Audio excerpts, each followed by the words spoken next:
Assalamu alaikum wa rahmatullahi wa barakatuh.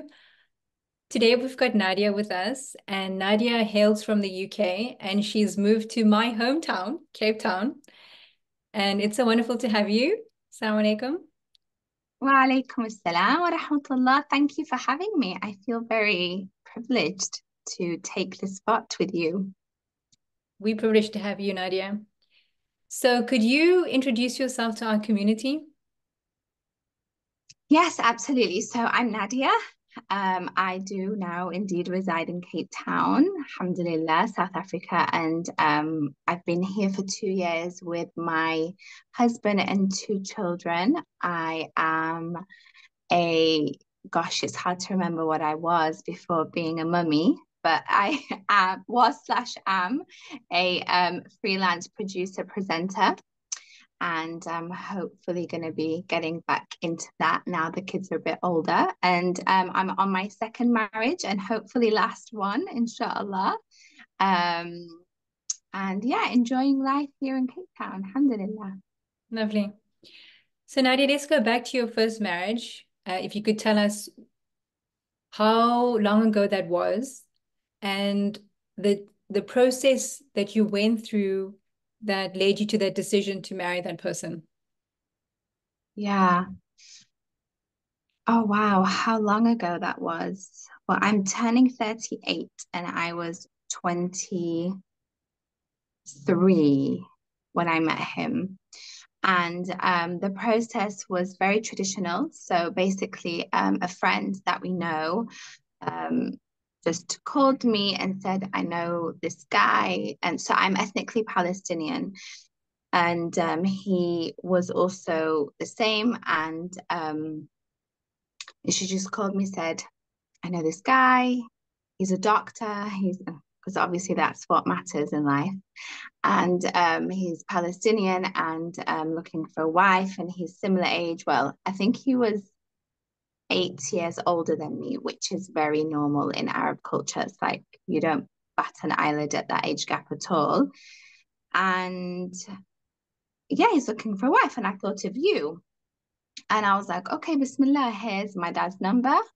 At that time, I wasn't that bothered, or maybe I was. So it feels like so long ago. I can't remember. But next thing I know, he's on the train from London and he's coming to visit me, us as a family. And so it's very traditional in how we met. So I literally, first time I met him was sitting in the front room with my mum and dad and him. And my first impressions were quite good. And I was happy with the vibe he was giving off, I guess. And I mean, now in hindsight, I think looking back, it was pretty obvious. It was more to do with the fact that he was actually very similar to my father. And, with father wounds, which I most certainly have, that is a that is something that can happen very often. A woman might marry someone who is very much like her father, not just in looks, which he actually did look like him. Everyone said that. I couldn't see it, but everyone did say that. But more so in mannerisms and character and personality.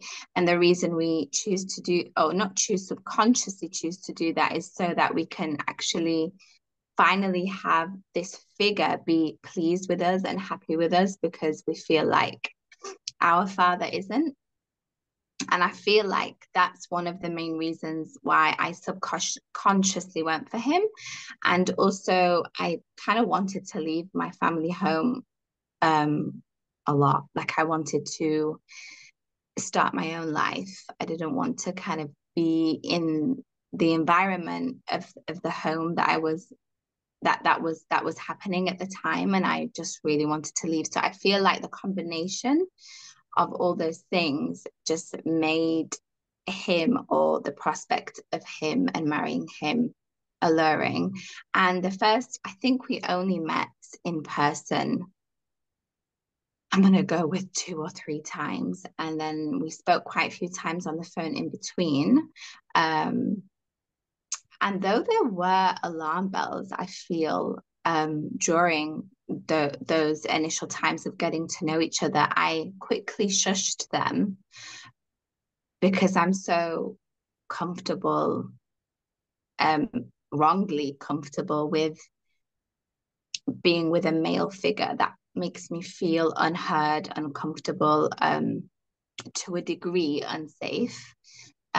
So that was like a natural feeling, like I didn't know any better.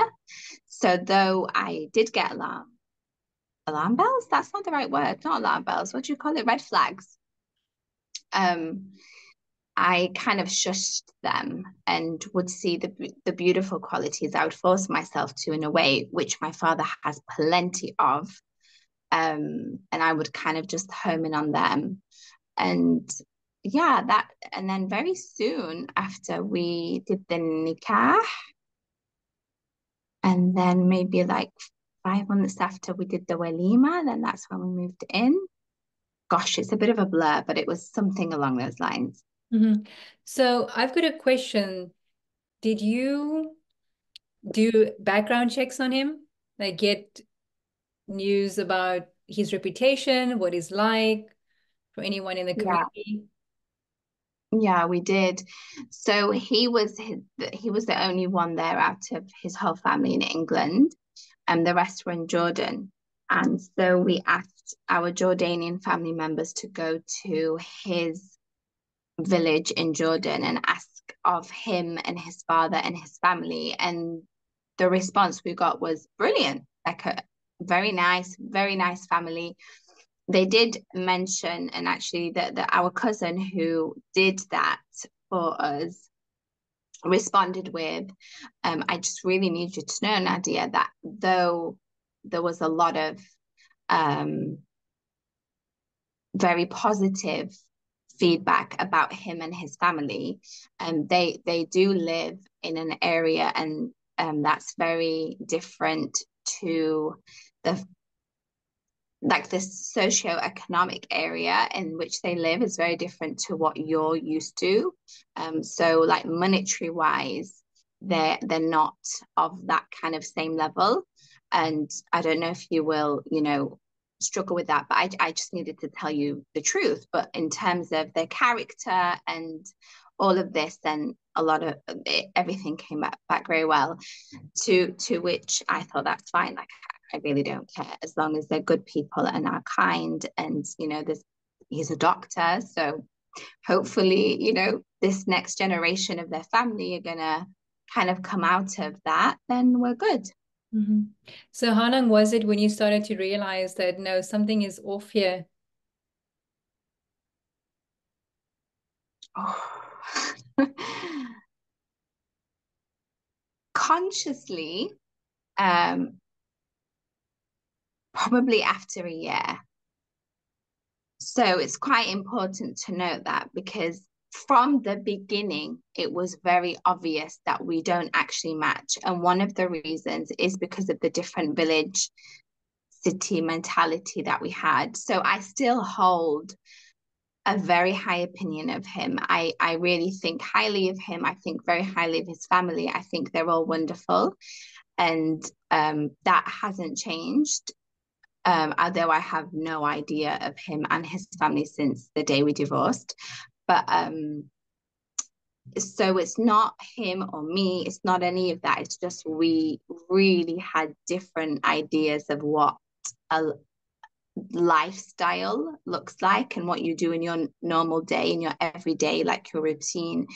And and he was also a lot more strict religiously as well, but it wasn't religious, it was a lot more cultural, and I just couldn't kind of get my head around that. So the problems, not problems, like the obvious glaring differences in us was apparent from before we got married. They became glaringly apparent in those months between the nikah and the wedding, and then even more so. But me being me, I just kind of had this pull your socks up and get on with it. Everyone says the first year of marriage is the most difficult. Everyone says there's an adjustment period. All couples argue So that was like my first jet, and I'd say like I can't pinpoint when I realized that, you know, this isn't quite right, but I remember feeling, okay, you know what, we're having far more difficult days than we are nice happy days. Like the percentages were just way off. And no matter how much we tried to reconcile, the reconciliation would last mere days. And if we were very lucky, it would be a week. And then it would be back to square one. And then that's when it kind of rose to my conscious, like, okay, you know what? I don't know, how, you know, this isn't right. So would you say that it's a personality clash? And then when you spoke about like the lack of compatibility in lifestyles, do you mind expanding upon that? Yeah, so he was from a village, so in whereby women um didn't go out if they didn't need to. So if you're going to go out, it's because you're going to buy food for the house, it's because you're going to buy clothes for the kids, it's because you're visiting another family member, it's because of those reasons. There's no there were no there's no such thing as a cafe in their village. I hadn't even heard of that village in Jordan, though I know Jordan very well. I used to go every single year for like 10 years growing up. I hadn't even heard of it. So that they just so, and obviously me and my family and my upbringing, we just lived differently in that sense. So then now when we're together and I'm like, oh, let's go for coffee. And then he'd be like, well, we have coffee. And it sounds so true. And that is really trivial. Like that's a very trivial um, uh, example. But then it would go into things that actually Islamically weren't even a thing. So, for example, he didn't like the idea of me swimming in an all ladies Muslim all ladies swimming session. He was like, no, there's no need. There's just no need. And like there's no need to ride a bicycle, full stop. Um, and I'd really try to understand like where is this coming from, because it's obviously not religion. So where is this coming from? And he's like, no, because you know why? Because, and then he'd come up with, try to, and then he'd say, listen, I'm your husband and this is what I say. And I'm like, okay, like fair enough with that last bit, but like how, with what? And it kind of got to a stage where he's like, you're going out to work, and then you're coming home. And it was just kind of, were just not fitting. Now, had he married someone from his village who was brought up in that way, and that's fine, then there would, I would assume, not be as much pushback. But we just couldn't see eye to eye on these things. And it was like all the time. And no one can live like that for a long time. So how long was it until you realized, no, I can't do this anymore? It's about a year and a half. And then we divorced after two. Like it was coming up to the 2 year mark. I think it was May when we stopped living together, and then September when, because of the 3 months of the Iddah, May, June, July, August, something like that. So it wasn't even quite 2 years, but yeah, that was the length of time that we just was like, okay, that's enough now. And how was that for you? How did your family take it? Yeah, my family, because for the longest time I didn't say a word about any of this, which I think a lot of women do, women in particular, probably men do because they shut off anyway, but women do out of shame. They don't want to share um, stories that are difficult for their parents to hear. And also because, like, for me personally, it was also a lot to tying in with failure, feeling that I'd failed this relationship, and I kind of didn't, it was like embarrassing and shameful, like why wasn't I able to make this work? So when they did know, it came to a point where they just had to know, because it was just like I almost wanted to like leave and just come and stay with my family, because I just couldn't handle being in that situation anymore. So they were involved. So by the time the divorce actually happened, it wasn't a shock. Excuse me. And alhamdulillah, like my mum and my dad were very like supportive, unhappy. Obviously, it's a sad time. No one likes that to happen, but they were as supportive as they can be, let's say. Mm-hmm. Well, that's positive that you didn't have any negative backlash from your family. At least they weren't antagonistic. What was it like for you emotionally during the end of that marriage, the divorce, and then post-divorce?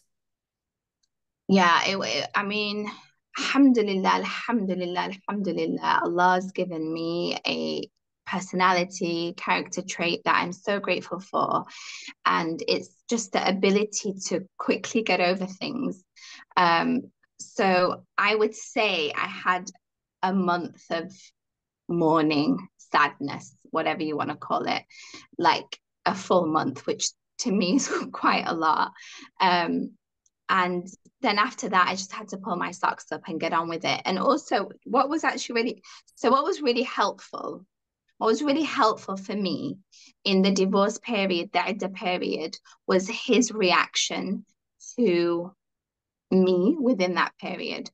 So I wanted us to continue living together within the Idda period because that's what Allah subhanahu wa ta'ala commands. And again, this is another example of how his life was more based on culture than Islam because he was like, oh, okay, like I can see in Surah Talaq it does say to live together during the Iddah period. But for me and my culture and where I come from, we don't do that. So you have to leave. So I was like, subhanallah, like I was actually grateful that he was acting the way he did because it kept reminding me this is exactly why we can't stay together.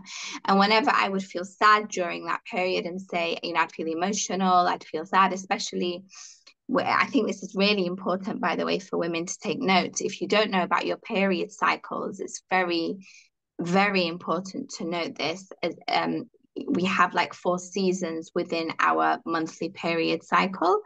The luteal, which is the late autumn, which is just before the period, and then the actual bleed is called the winter, and then the spring is the lead up to the ovulation, which is the summer. And our hormones change drastically. It's how Allah subhanahu wa ta'ala made us, and it's beautiful. But it's really important to note that in the late autumn phase, which is like the 5 days, let's say up to a week before your period, our hormones, I can't remember now which one is really high, but Yes, our sensitivity, yes, it's the estrogen and progesterone drop really low. So you feel really, really rubbish in that time. yeah, our emotions are very high. Our sensitivity is very high. Our ability to rationalize and be logical, becomes a lot lower. And it's actually a very beautiful, vulnerable state to be in because it opens more channels for connection to Allah subhanahu wa ta'ala if we so understood it as that. But we don't. Many of us don't even know when our period is coming. But the reason I'm saying this is because obviously we have the Iddah period of 3 months. And within those 3 months, you're going to have these windows or these time frames where you're very emotional, much more than you are if you just waited 2 weeks later. And it's important to note that because I remember within those 3 months, some days, last weeks, it was like a relief. It was like I'm so excited for what's about to come, what's around the corner. And then other days and weeks, I would be crashing. And I didn't know this then, but had I known, I could bet a lot of money, if that was halal, that I was probably feeling so sad around that time of my period. So that's just a really important thing that I feel women should know. And so when I would feel that way and I would reach out to him and say, you know what, have we done the right thing? Because I'd feel vulnerable and I'd worry about my future and, the humanness, the femininity of wanting safety would rise much higher than other parts of the month. And so I would reach out and he would respond in such a harsh way. And though it was hurtful, as soon as I'd put the phone down, I'd be like, this is why we're getting divorced. This is exactly why. I don't want to be with like I don't want to be with this. And so actually, alhamdulillah, the divorce period and then the divorce were in comparison to what I hear was relatively smooth, alhamdulillah. Yes. Yeah, 1 month is very short. Mashallah. You're Yeah. very I'm like, come on, there's things to do. Let's go. I started teaching straight away. Everything I was doing beforehand, before getting married to him, in the town in which my parents lived, where I lived, I just went back into. So I was teaching, I went back to teaching. I was like private tutoring, I did that. I began a life coaching course, which I was really obsessed with. And he was like, what on earth is this? And I was like, I don't need to justify what this is anymore. I can just go ahead and do it. And I was only 26. So alhamdulillah, I did not feel like I'm so old. Like I just felt, okay, they were 2 years, they happened. We learned a lot, we grew, and Bismillah, let's just kind of get on with it. Wonderful. So when you look back at that period of your life, that divorce period, is there anything that you can say that I learned this about myself, or if I could go back, I would have done this differently? The divorce period. The entire marriage, maybe it was how you got into your marriage itself, the divorce period. If you just have to look back at that whole part of your life, what are the things you can glean from that you can take forward? Yeah. Yeah, well, like firstly, we don't regret anything. Alhamdulillah, nothing is a coincidence and everything is from Allah. Alhamdulillah. Everything is from Allah, whether it's a trial or a blessing. So we say Alhamdulillah, full stop. So there's no regrets. As for what I've learned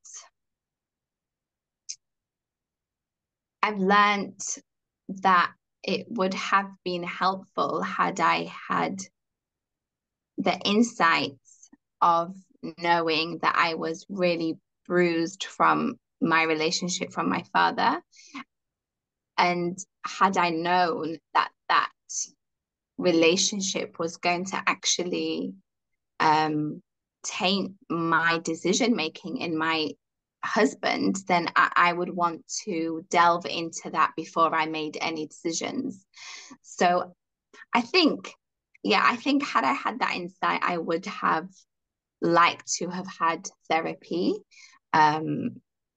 before thinking seriously about marriage. But I think that would have been difficult because I wanted to get married from like 18 plus. So I don't know when that would have fitted in. That like there's no point in me saying I wouldn't have rushed into it because I was blind. I was just fully blind to the fact that we weren't compatible. So no amount of rushing or unrushing would have helped with that. Okay, so moving from that point forward, how long was it until you met your second husband?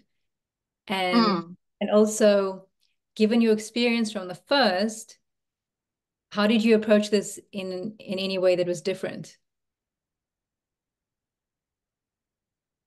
So after I got divorced at 26, and then I met my now husband at 28. I had no idea he would be my now husband. It took 2 years for us to get married, and it took a year and a half for us to think that we would ever possibly be married because the idea of that would just gross us both out. So we met at the workplace basically, and we were like fully colleagues. Like the idea would just like no. And I think that's a good start, by the way. Just saying for anyone out there who's like, I don't like that person, purely because you're not attracted to them, but you actually like them as a person, then that could be a good start for you. So it was 4 years from divorcing my first husband and then getting married to my now husband. And then what was the question? What did I do differently? What was it? Yes, so how did it happen? You met him, then of course from feeling grossed out, there was obviously a transition point, and then when you came to realization that, wow, I think I might marry this person, how did you approach that differently compared to your previous situation?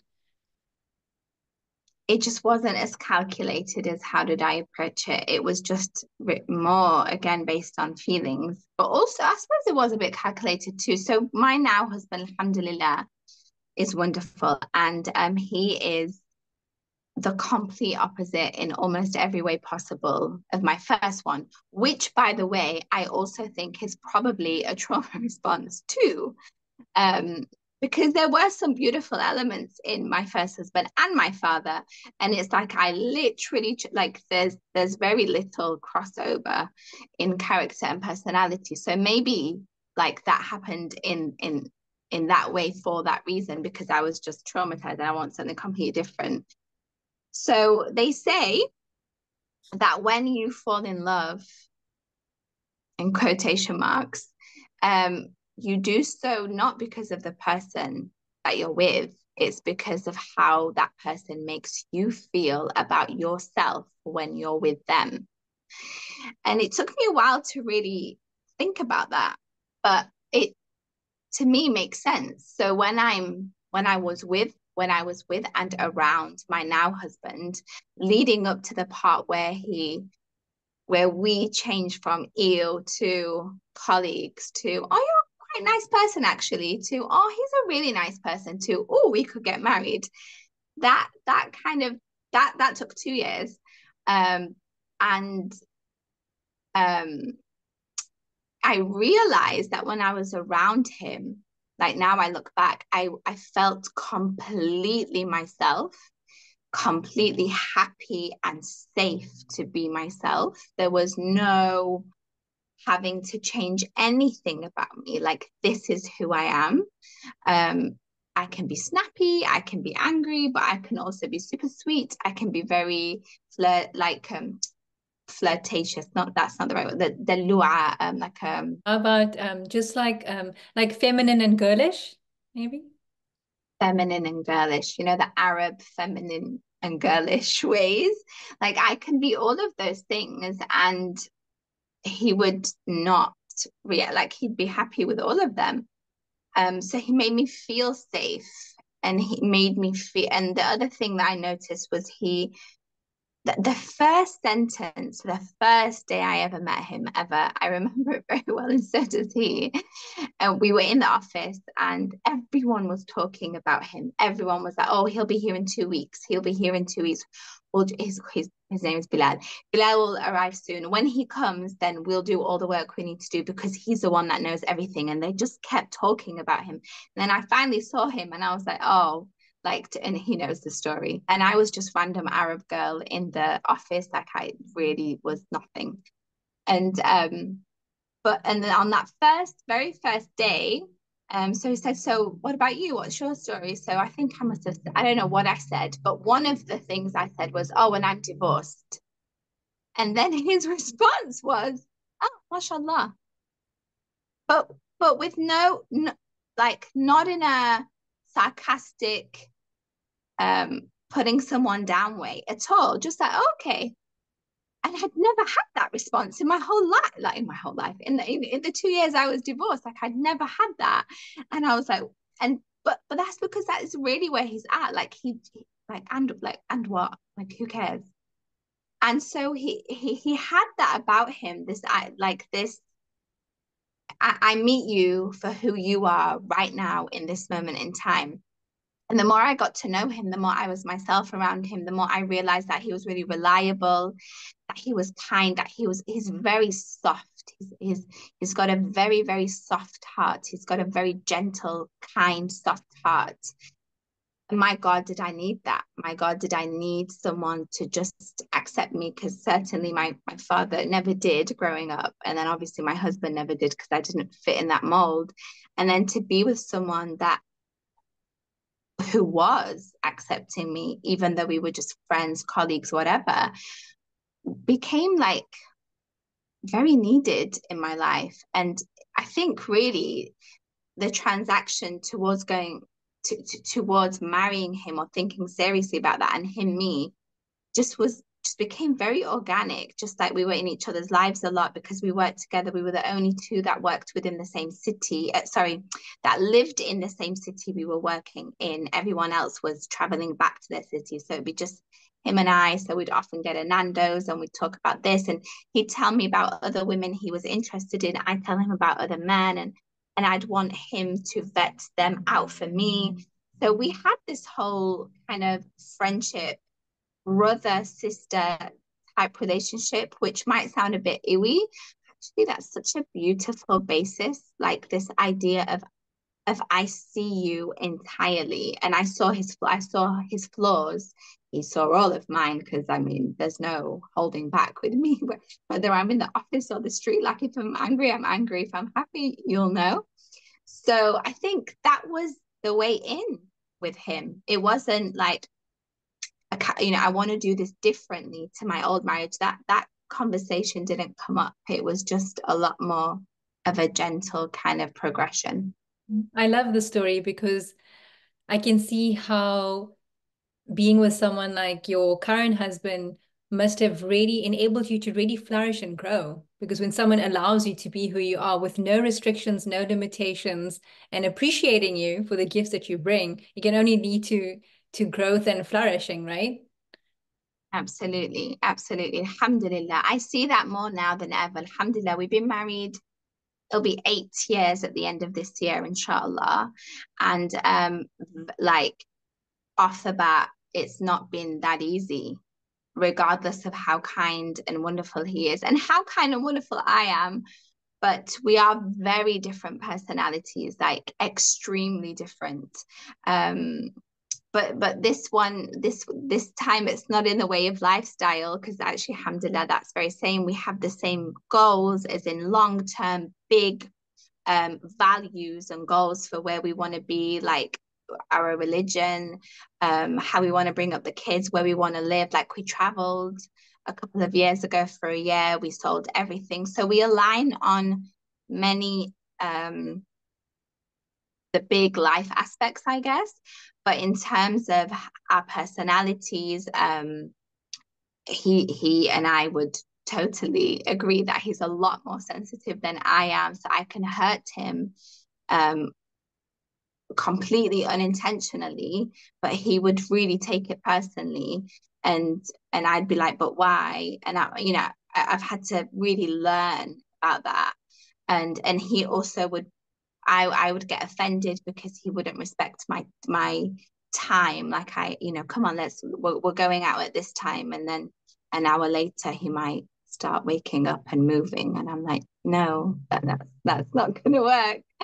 So we'd upset each other in those aspects, and so subhanallah, another thing to note. So I've kind of experienced both. So with the first husband, it was our life big like ways that didn't really match. I think we were actually quite similar in other ways.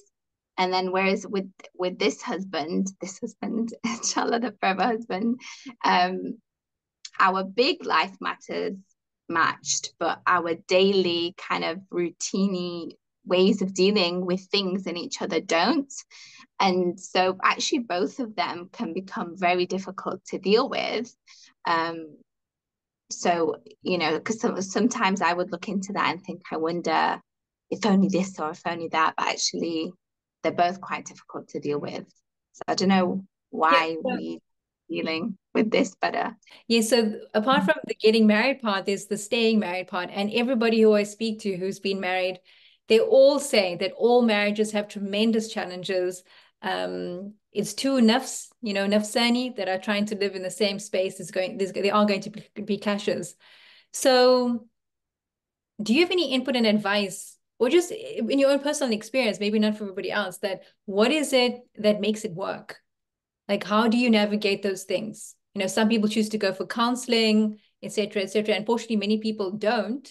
And then things become so unpleasant in the marriage that it leads to an eventual divorce when things are too late.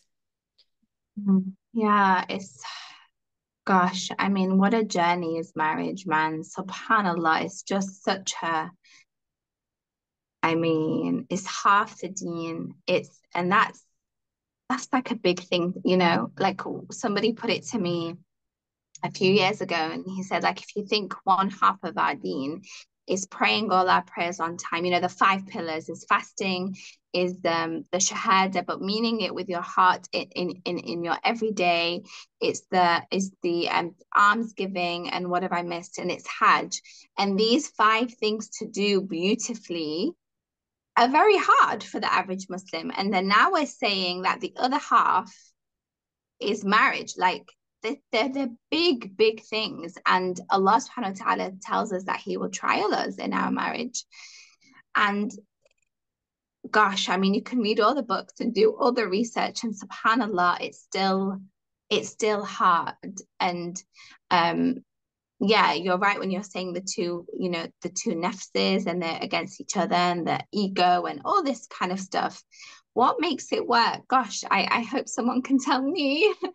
What I can say though, from my current marriage, alhamdulillah, which I pray will be the forevermore one, is so therapy 100% is really useful and helpful. And we did therapy from like day one because alhamdulillah, we both have no problems with it. Like I've never understood why people find therapy taboo or embarrassing or shameful. Like no one tells us how to be married. We know how to have weddings and we know how to have parties and how to search for the ring and the dress and the house and stuff. But to be in a relationship, um, like we're not told. We're just kind of like pushed and then like, yalla, go get married, have children, off you go. And that's hard. And if you think about your own siblings and how much you argue with them, and your parents and your cousins and your best friends who you've chosen, and you still argue with them. So why is this going to be any different that just because now that they're our spouse? Exactly. To interject 100%, for example, when people they embark upon a career, you go for training, even when you get the job, you still have to have professional development. You're constantly having to assess how is it to run a team and, all of these things. And then we just think, okay, we're just going to get married and it's all going to work out, which is, I think, huge fallacy. Yeah. But also, Sumaya, even if you have training in that job, are you now fully able to do the job forevermore? Like you're not. You you have to, like you said, consistently do the training, and you will probably make a million mistakes, almost get fired a couple of times, right? So it's not like the idea that you're gonna enter a marriage and live happily ever after, or live quite nicely for forever after. Even that should just be fully challenged. Like it's not realistic. And I think we need to just bring it back to kind of Islam as well. Like we do not live in a perfect dunya. We are not perfect. Me, myself, I'm not perfect. My husband is not perfect. The marriage and the relationship is not perfect. And neither our children or our parents, etc., etc. Perfection is only for Allah subhanahu wa ta'ala. And inshallah, we will get a taste of that bi'idhnillah ta'ala that when we all get to Jannah, inshallah. But in this dunya, it's just full of trials, full of tests, full of just going back to Allah. Every single relationship we have in our whole life, whether they are our spouse or our children or our parents, all of them are are put in our way so that we can gain proximity and closeness to Allah.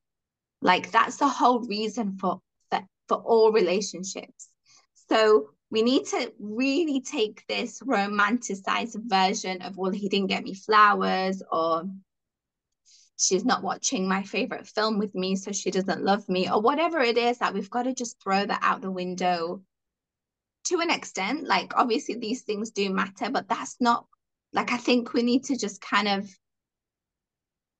take it back to the time where what matters is Allah's pleasure. And so if my husband really loves me to spend time with him doing things he loves, which I don't. So for example, with Bilal, he loves to play video games. I really, really don't. Like I really don't. And for the first 5 years, 6 years of marriage, I fought that. I was like, I don't have to play it. Like I can do other things. Like don't involve me in this. But actually, excuse me, if I think about it, it can be worship. I am going to play this game, though I don't like it, but it makes my husband happy. It's something he loves. He does things for me that make me happy that he doesn't like. And I'm doing it to bring our hearts closer so that we can be be closer as a husband and wife, which ultimately Allah loves because there's the marriage and the community is like paramount in our religion. So do it. Like, why is my ego like, just do it. What's gonna happen 1 hour every month? Like, what's gonna happen? So this is the kind of self-accountability that I was talking about with you earlier, is really looking at you and what you're doing that is increasing the love and the mawadda and the rahmah and the mercy in the marriage, and what could be decreasing it. And often when we have fights within our marriage, obviously emotions are extremely high, and there's no way on earth in the middle of the fight you would ever say, yeah, it's my fault. Like, it's not going to happen. But once we calm down a bit, and once we allow ourselves to be at fault, like, we have to actually allow that to happen. Like, what if we were wrong? We have to actually ask that question and hold up a mirror and be like, oh, well, maybe I was a little bit harsh when I shouldn't have been, or maybe I have been asking too much of him, or maybe that's not actually the role that he needs to play as a husband. That's just a role I was told was important by this popular culture and Western society, which, as we can see in front of us, is just a joke. Maybe that's he's not doing those things because it's not his role to do them, and maybe I should seek other ways, and actually questioning yourself in that. And actually, it feels quite liberating. It feels quite liberating to hold up a mirror and say, that wasn't right, what I did. And I should apologize, and I should do better. And I should do better, not just because like it's the right thing to do for me to apologize, but I should do better because Allah expects me to do better. Because in doing better for my husband, then ultimately I'm pleasing Allah. 100%, Nadia. What I'm thinking about is that how, as you are speaking, it's so clear that when two people embark upon a marriage, that there has to be a constant sort of cultivation on the self spiritually. There has to be constant spiritual work, because if we don't have that, then the ego does in a way expand, and then it takes some kind of, I would say, spiritual cultivation and refinement to be able to acknowledge and to see, this is where I am lacking. Is this an ego-driven decision, or is this because, of this, or can I do it this way for the pleasure of Allah? So there are these other things at play that are not tangible, like barakah, blessing, and the pleasure of God in these things. And so, yes, these are excellent reminders. Thank you. No, thank you for saying all that. The barakah, absolutely. Like, it's not even, subhanallah, a lot of, we can't help the world in which we live. We can't help to an extent that we watch a lot of Netflix and YouTube, and unfortunately a lot of the popular culture media that we're akin to watching and participating in is all coming from a source that unfortunately doesn't have Allah as its center. And so we get kind of sucked in, and we forget that what we're watching is kind of brainwashing us in the other way, in a way that's damaging. Even like there's so many debates now on what's masculinity and what's femininity, and this rise of the kind of masculine feminine and the feminine masculine, and we're just involved in a lot of the discourse, thinking it's not like rubbing off on our heart, but it all does. And that's why Allah subhanahu wa ta'ala asks us to be wary of what we let in, what our eyes watch, and what our ears listen to, and what our tongue says, subhanallah. And all these things, that they're all gateways, isn't it, to the heart. So we really must be careful. As soon as I veer away from that, and it has to be an intentional decision, as soon as I do, and I go back and listen to um, reminders or like courses on the actual essence of marriage and what it should be doing for us and for the communities, how we should be of service, the whole point of how it works, then you just like, where was I? Like, what was I thinking? Where was I going? So yeah, I think we just must be really careful. If anyone, is watching this and they're thinking, like I have in this marriage that I'm currently in, like, you know what, I don't know if we're going to be able to make it. Um, Before any decision is made, even if it's not verbal, even if it's like still within your heart, I really would just suggest holding up a mirror to yourself first, before thinking about the accountability of the other person. Like, think about yourself first and foremost, and what you're giving and what you're not giving. And sometimes that can't come easy because you're far too hurt, you're far too emotional. So maybe take some time away.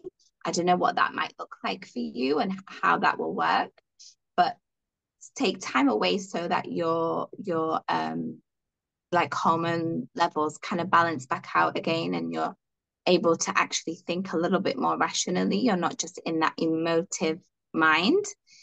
And that might take a while. It might take a month, 2, 3, I don't know, but just because it's a big deal. It's a big deal to get divorced. It has ramifications, inshallah, good ones in many ways, but especially if there's children involved, etc., then it might become more difficult. It will make things more difficult. And so once you're away, once you can hold that mirror, um, the, just know that every ounce of pain you feel whilst doing that, whilst trying to search deep within, whilst also having therapy, whilst having trauma releases, realizing, is this really you or is this coming from your past? All of that is so painful. All of that is so difficult to do. But my goodness, is it rewarding once it's done? You get to see things far more clearly, and you may realize that actually you have a very large role to play in why your marriage is where it is now.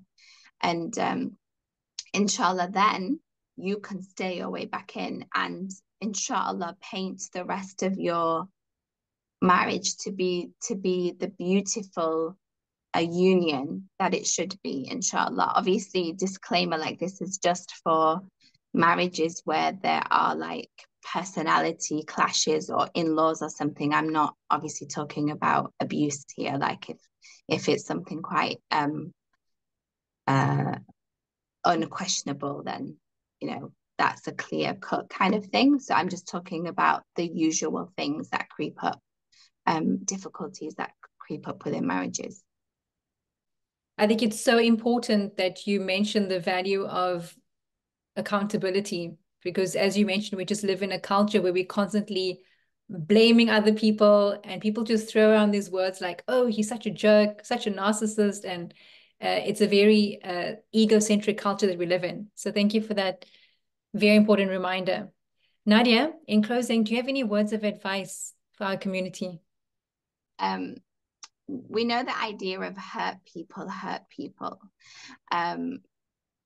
There are many instances that I look back with my current husband, whom I love dearly and truly admire and respect, where I look back at how I treated him in some instances and I hang my head in shame, and rightfully so. Like, I shouldn't have said what I said or did what I did.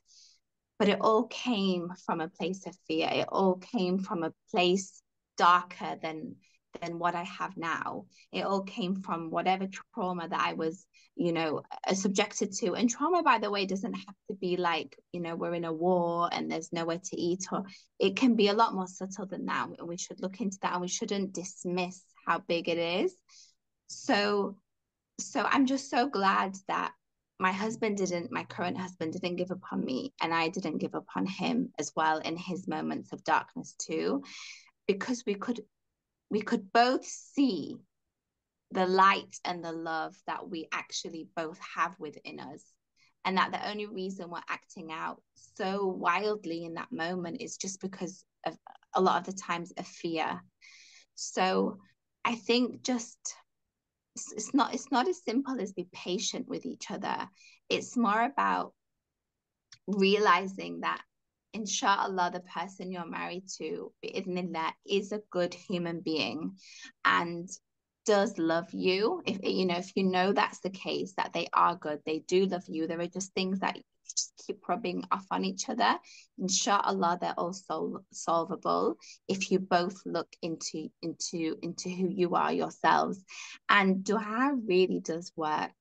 Like there are things that my husband and I, alhamdulillah, are able to talk about, do, be, that wallahi have been my dua for 7 years. And some things have only just started happening in the past 4 months. And 7 years I've been making these duas. And now they're happening. I'm just like, alhamdulillah, alhamdulillah, like we're still here. And alhamdulillah, we didn't give up on each other. I hope that's helpful. I always just want to be helpful and not just someone who's saying words. So inshallah, that was helpful to kind of try and see if you are in arguments, if you are in a difficult period with your spouse, just if you can try and see beyond that, like what's really happening, what's the real root causes here.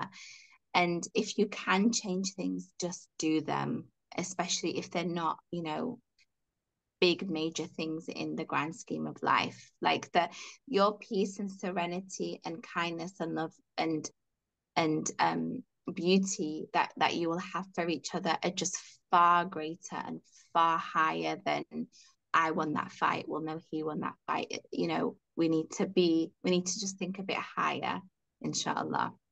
Nadia, I really love this conversation. Thank you so much. It was wonderful. And I pray that you and your family and your children are blessed. May Allah grant you tawfiq and more khair in your life. Ameen. Thank you, Sumaya. Allah bless you, and thank you for providing and making this platform. I would have found this so useful had I known about it all those years ago when I got divorced. So may Allah bless you and this platform, and may He give you much barakah and raise you in ranks for all the help that you're trying to put out there for everyone. And may whoever's listening right now who really wants to get married again, may Allah provide you with beautiful spouses that will respect you and love you and honor you and protect you. Allahumma ameen ya rabbil alameen. Jazakallah khair. Assalamu alaikum.